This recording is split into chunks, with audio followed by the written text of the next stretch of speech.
Slaves ran from the plantations out of desperation.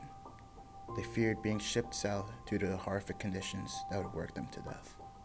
They ran with their families out of fear of being separated and knew the path to freedom was north.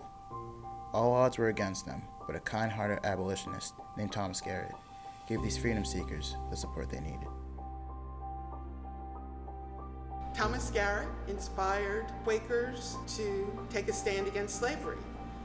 We admire him and remember him in Wilmington for being brave and being one of the first to challenge the stance of other Quakers who were an important piece of the community here in Wilmington.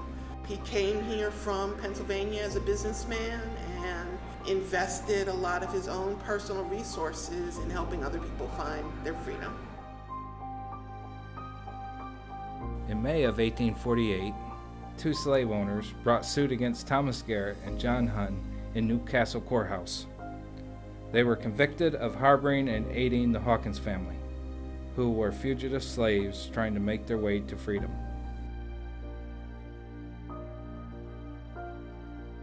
After the 5-day trial, Judge Taney lowered his gavel to render the verdict.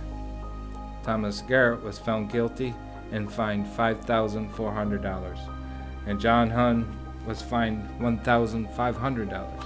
To those present in the courtroom, Thomas Garrett addressed the crowd and said, "If anyone knows of a slave in need of breakfast, send them my way."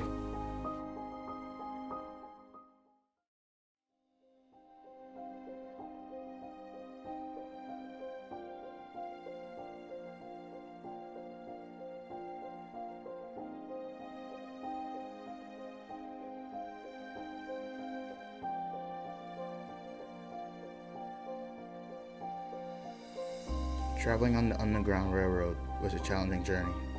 They traveled through dense forests, thick swamps, and open fields towards freedom.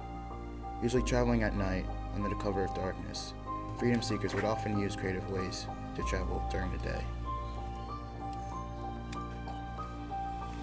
Disguises could be used on the Underground Railroad by people running to freedom.